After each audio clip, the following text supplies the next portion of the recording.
الحمد لله نحمده ونستعينه ونستغفره ونؤمن به ونتوكل عليه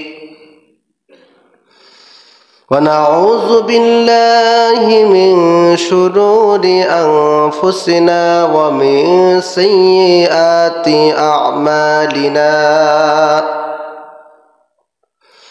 من يهده الله فلا مضل له ومن يضلله فلا هادي له ونشهد أن لا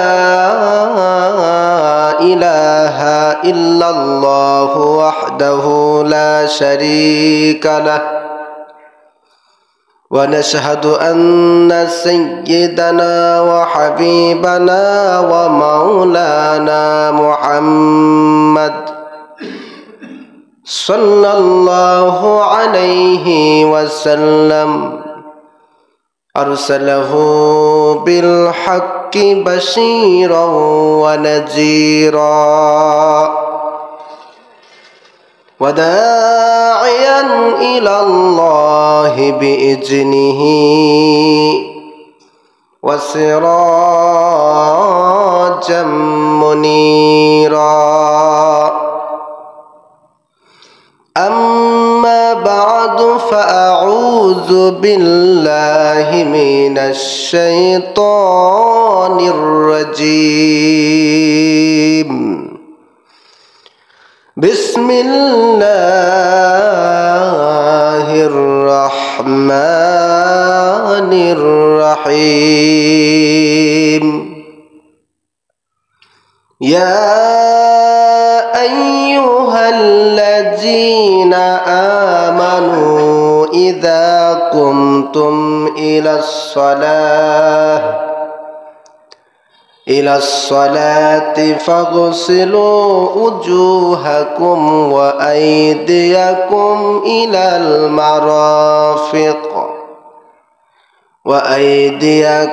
إلى المرافق وامسحوا برؤوسكم وأرجلكم إلى الكعبين وقال تعالى والله يحب المطهرين إن الله وملائكته يصلون على النبي يا أيها الذين آمنوا صلوا عليه وسلموا تسليما اللهم صل على مولانا محمد وعلى حبيبنا محمد اللهم سيدنا مولانا محمد وعلى سيدنا رسولنا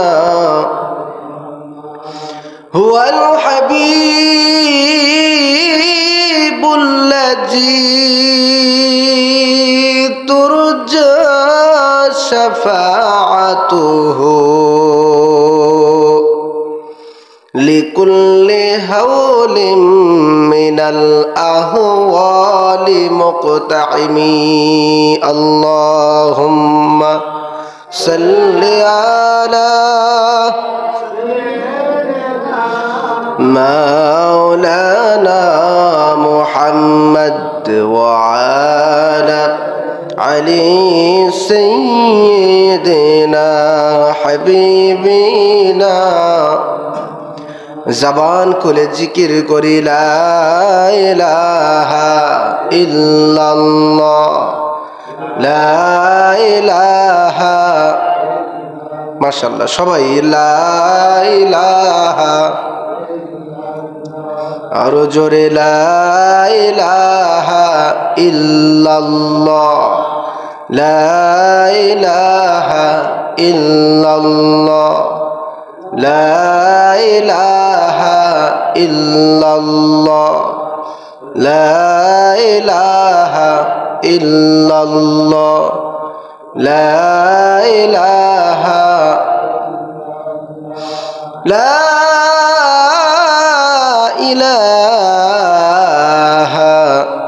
ইল্লাল্লাহু মুহাম্মাদুর রাসূলুল্লাহ সাল্লাল্লাহু আলাইহি ওয়াসাল্লাম আল্লাহুম্মা সাল্লি ওয়া সাল্লিম ওয়া বারিক আলাইহি। মুআজ্জাজ মুহতারাম, অত্র মসজিদে দিনদার ইমানদার সম্মানিত মুসল্লিয়ান ইকরাম, দূর দূরান্ত থেকে আগত যুবক ভাইরা সকলের প্রতি আবারও অন্তরের অন্তরস্থল থেকে মোবারকবাদ। আসসালামু আলাইকুম ওয়া রাহমাতুল্লাহ।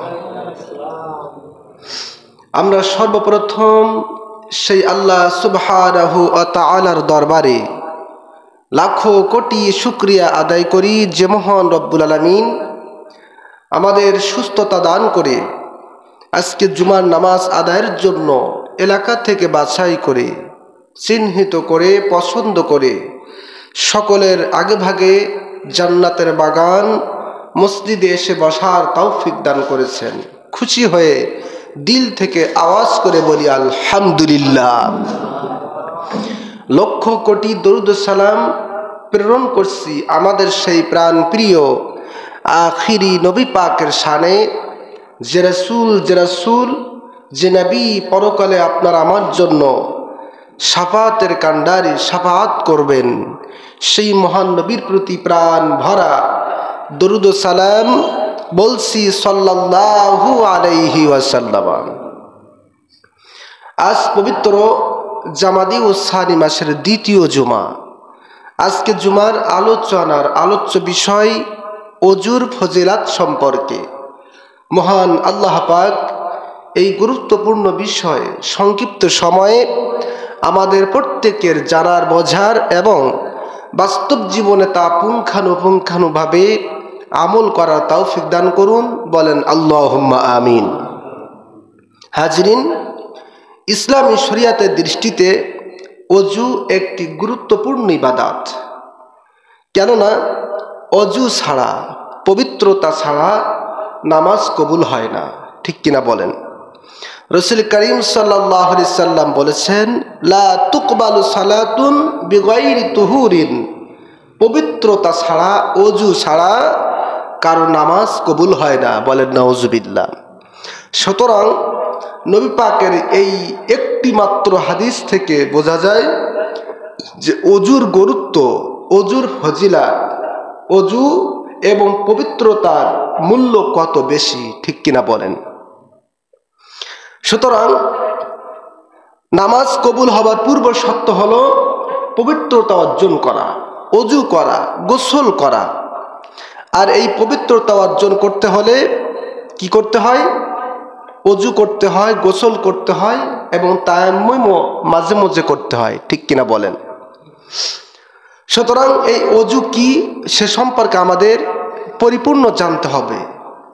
যেহেতু নামাজ কবুল হওয়ার শর্ত, নামাজ কবুল হওয়া এবং না হওয়ার ব্যাপার, সুতরাং সেই অজুটা কি সেটা আমাদের পরিপূর্ণভাবে জানার দরকার, ঠিক কিনা বলেন? নামাজের মতো অজুর মধ্যেও অনেকগুলা ফরজ রয়েছে, ওয়াজিব রয়েছে, সুন্নাত রয়েছে, এমনকি মুস্তাহাবও রয়েছে। সুবহানাল্লাহ। নামাজের মধ্যে অনেক বিধান আছে না?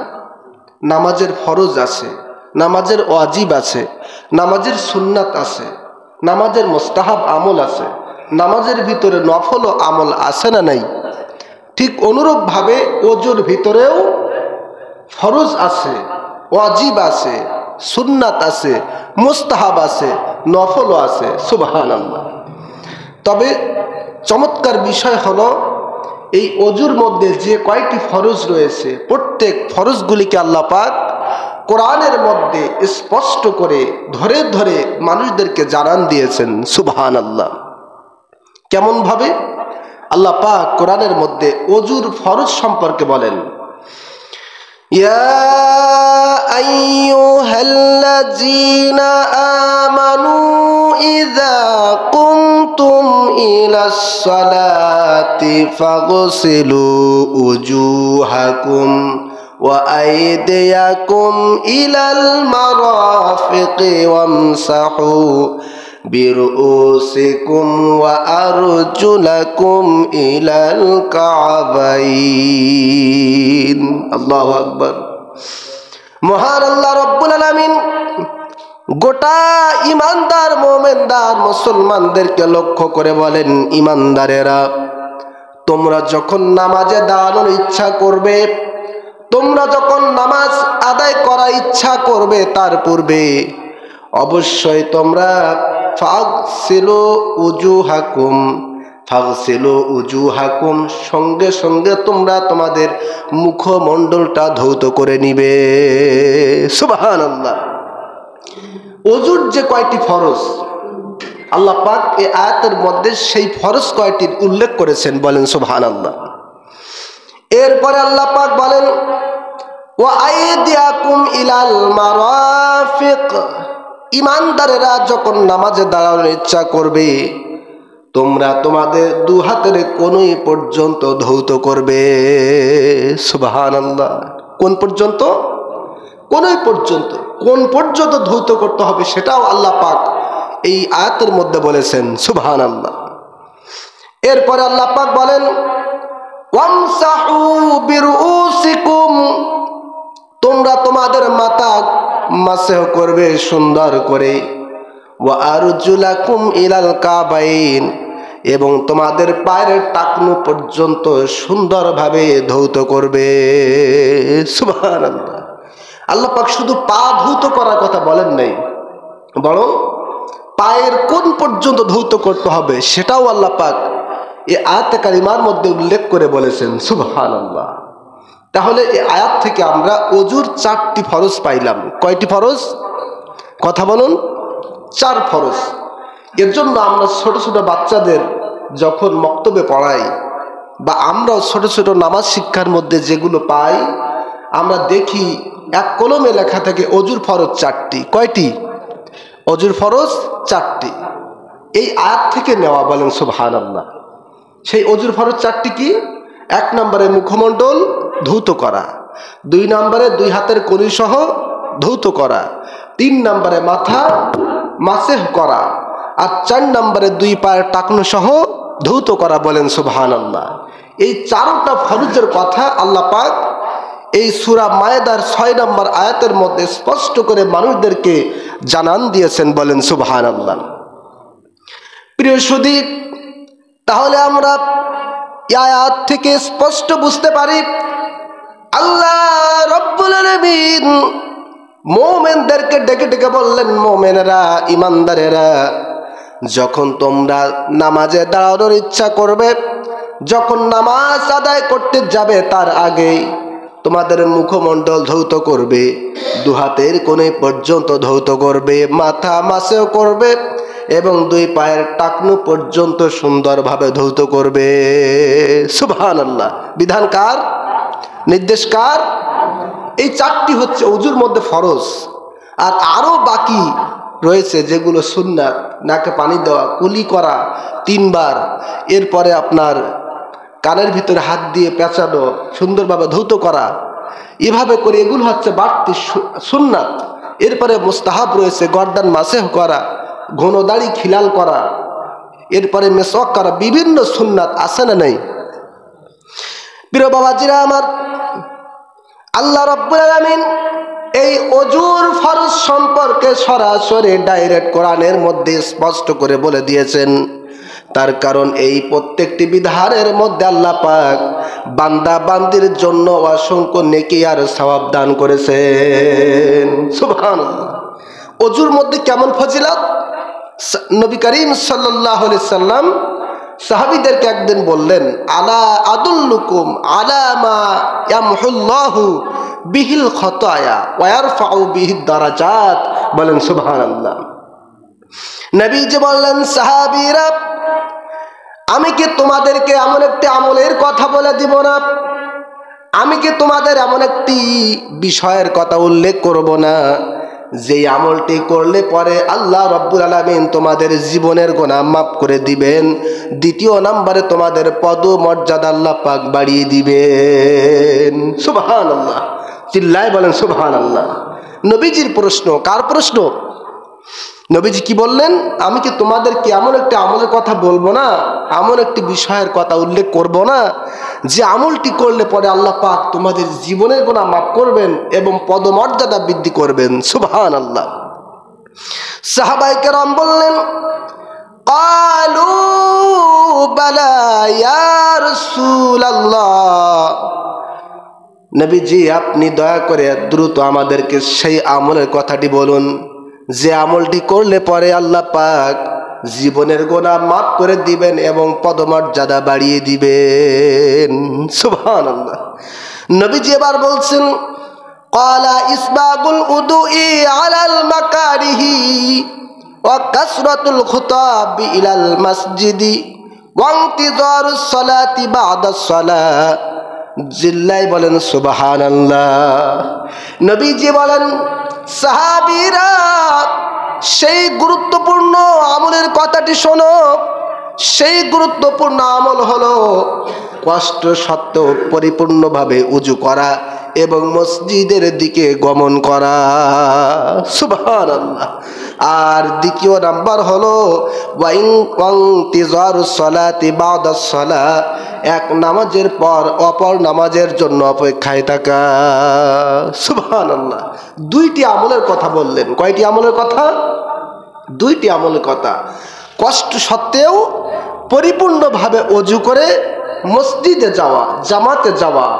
দুই, এক নামাজ হয়ে গেলে অপর নামাজের অপেক্ষায় থাকা।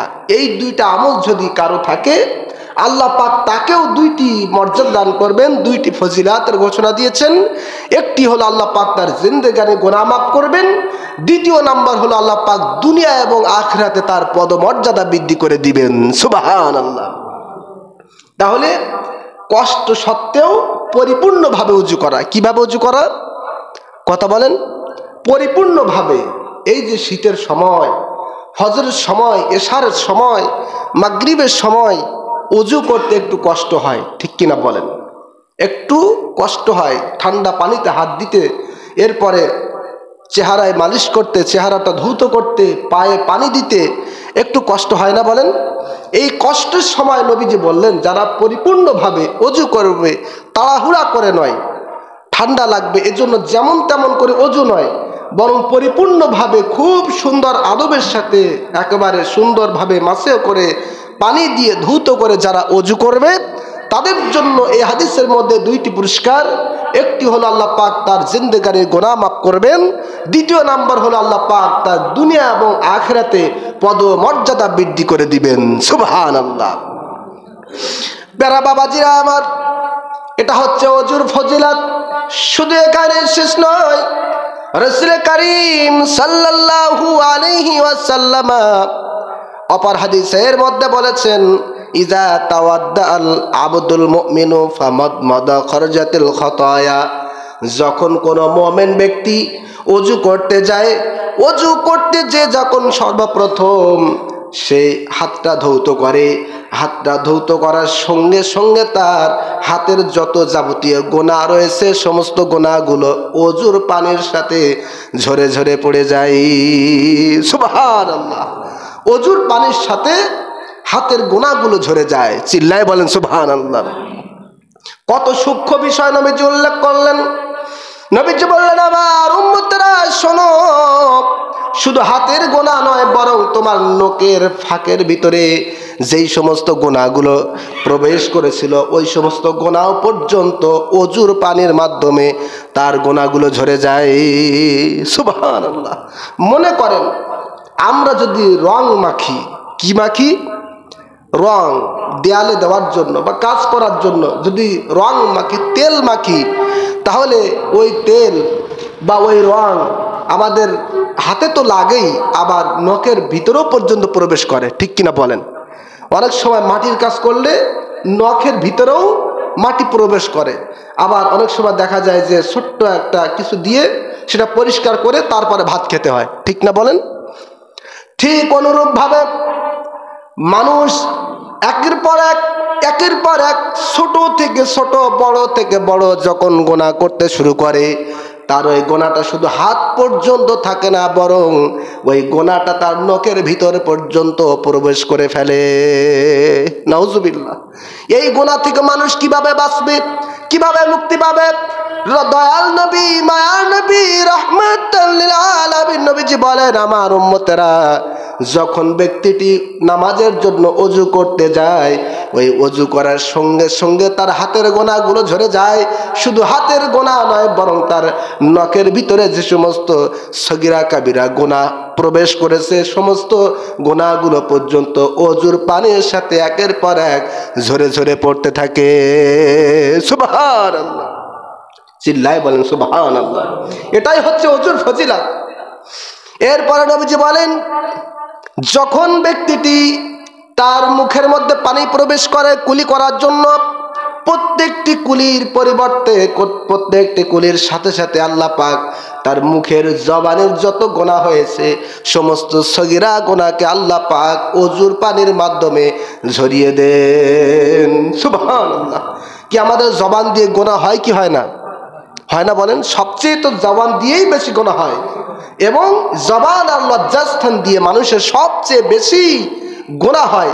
এর জন্য নবীজি বলেছেন, আমার যে উম্মত তার জবান এবং লজ্জাস্থানের হেফাজত করবে, কিয়ামতের ময়দানে ওই উম্মতকে জান্নাতে নিয়ে যাওয়ার জন্য আমি নবীজি স্বয়ং নিজেই জামিনদার হয়ে যাব। সুবহানাল্লাহ। অর্থাৎ জবান এবং লজ্জাস্থান দিয়ে মানুষের সবচেয়ে বেশি গোনা হয়ে যায়। জোরে কার নাউজুবিল্লাহ। নবীজি বললেন, আমার উম্মতরা যারা সুন্দরভাবে কুলি করবে, ওযু করবে, এই ওযুর পানির সাথে তার মুখের গোনাগুলো ঝরে যায়। সুবহানাল্লাহ। এরপরে নবীজি বলেন, যখন নাকের মধ্যে পানি প্রবেশ করে, নাকটা সুন্দরভাবে ধৌত করার জন্য সঙ্গে সঙ্গে তার নাকের ভিতরে গোনাগুলো ওযুর পানির সাথে টপিয়ে টপিয়ে ঝরে পড়তে থাকে। সুবহানাল্লাহ বলবেন না?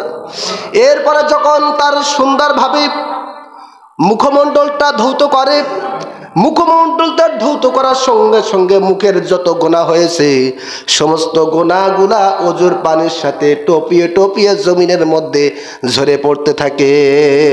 সুবহানাল্লাহ।